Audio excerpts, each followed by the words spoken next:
To understand amblyopia, we have to look past the physical eye itself. An amblyopic eye can be anatomically perfect, rapidly transmitting high-resolution visual data along the optic nerve, only to strike a dead end at a dark, inactive visual cortex. What we colloquially call a lazy eye is actually a developmental visual disorder of strictly cortical etiology. It is driven by neural suppression rather than any physical ocular damage. Because the deficit is neurological but presents as poor vision, diagnosing amblyopia requires a strict process of elimination. It is a diagnosis of exclusion. You must prove the hardware is intact before blaming the software. This requires a dilated fundus exam to absolutely rule out underlying macula and optic nerve pathologies. The patient's report card must show normal structures here. Next, retinoscopy is required to definitively clear the patient of any media opacities, such as pediatric cataracts, which could be physically depriving the eye of light. Once the physical eye is cleared, we look for the factors causing the brain to ignore it.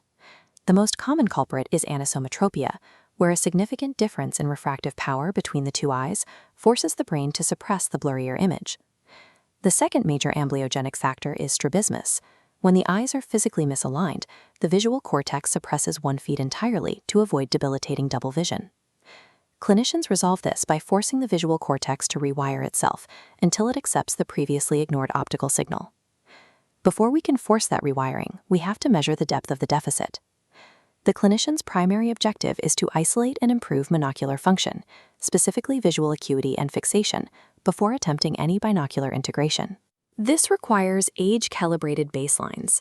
For children under 6, we use the pre-literate Lee symbols chart, tested at 3 meters, to get an accurate starting metric. For older children, we monitor progression with the Logmar chart, which is vastly superior to the traditional Snellen chart for this specific condition. The geometry of a Snellen chart mathematically overestimates amblyopia progression due to its irregular scaling. Logmar provides a uniform logarithmic progression that accurately maps to actual visual recovery.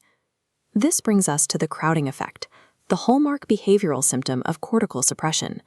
Look at this patient point of view representation. The patient easily reads the first and last letters of a row, but the middle letters smear and overlap into unrecognizable shapes. This is a physiological response. Visual contour interference within the cortex makes objects surrounded by other objects nearly impossible to resolve. This crowding phenomenon is noticeably more pronounced in strabismic amblyopes compared to those with purely refractive anisometria. Clinically, amblyopia typically presents with a massive discrepancy between isolated testing and crowded testing. You will often see a 5 to 6 line difference between a patient's single-letter acuity and their full-line acuity. There is a critical red flag here. If a patient shows zero improvement switching from a crowded line to an isolated letter, you must pivot. That lack of improvement strongly suggests a hidden structural pathology, not amblyopia. Acuity testing in these cases functions as a map of the physical degree of cortical contour interference. For preverbal toddlers or patients with dense strabismus, standard acuity charts fail entirely. We have to rely on behavioral proxies to measure the depth of suppression. We observe this through cover test alternation patterns. By systematically occluding one eye, we get a direct window into which optical feed currently dominates the visual cortex. In a free alternation pattern, there is no strongly preferred eye.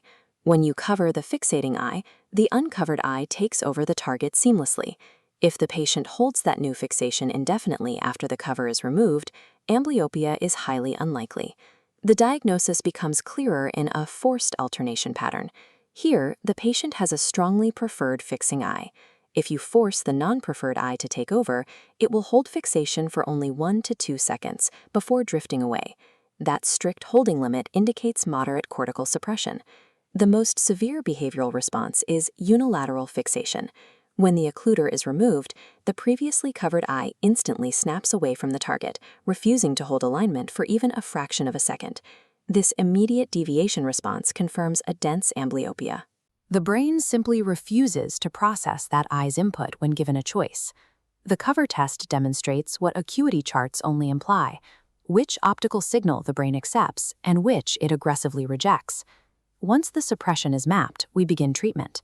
The absolute first-line therapy for any amblyogenic factor is full-time, full-plus optical correction to provide the sharpest possible image to the retina. This data matrix outlines the pedigree protocol treatment studies. It displays our second-line options for physically or optically overriding the cortex to force the non-dominant eye to fixate. We start with opaque patching. It is the most mechanically absolute method of forcing fixation, completely blocking light to the dominant eye. However, pedigree studies reveal a critical bottleneck. Physical patches yield a maximum of roughly 50% patient compliance. In the real world, children fiercely resist the initial visual blur, the physical discomfort, and the heavy social stigma of wearing a visible patch. To combat this, we rely on the PEDIG equivalency rule. For moderate amblyopia, 2 hours of part-time occlusion is statistically equal to 6 hours of full-time occlusion. When patching fails entirely, we transition to alternative penalization strategies designed to solve the compliance bottleneck. The first method is fogging, or optical defocus. We prescribe an overplus of plus 1.50 to plus 3.00 diopters directly onto the dominant eye's lens. This artificial myopia forces the non-dominant eye to take over distance fixation, while the fogged dominant eye handles near tasks.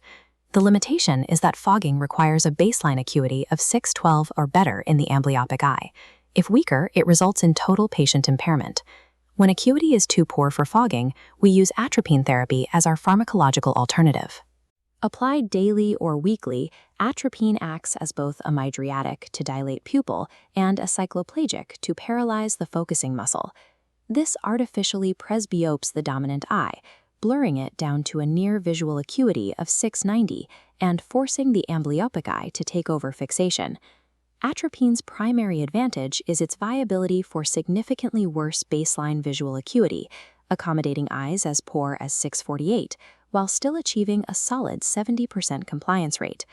Ultimately, choosing an amblyopia protocol involves a calculated mathematical trade-off between absolute mechanical efficacy and guaranteed behavioral compliance.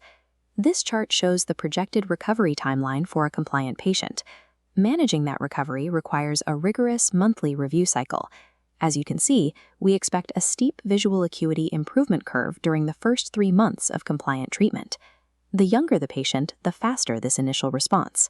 Around months 4 through 6, a natural plateauing effect occurs as the acuity approaches the target of 6.6 to 6.12. The gains slow down precisely when we need the most care. There is a severe clinical risk if treatment is stopped cold turkey once that target visual acuity is reached. The hard data shows that 70% of recurrences happen within the first 3 months of ceasing intense patching abruptly. The cortical pathways simply haven't solidified yet. Securing these newly formed pathways requires a strict taper protocol. The specific step-down procedure for patching reduces wear time from 6 hours per day down to 2 hours per day before finally stopping. An alternative taper strategy involves switching from an opaque patch to a low-intensity optical penalization, acting as long-term maintenance therapy to hold the gains. Despite these protocols, we have to acknowledge an overall 15% clinical failure rate across all amblyopia treatments. 99% of these failures are simply a breakdown in patient compliance. The treatment works, but the patch isn't worn.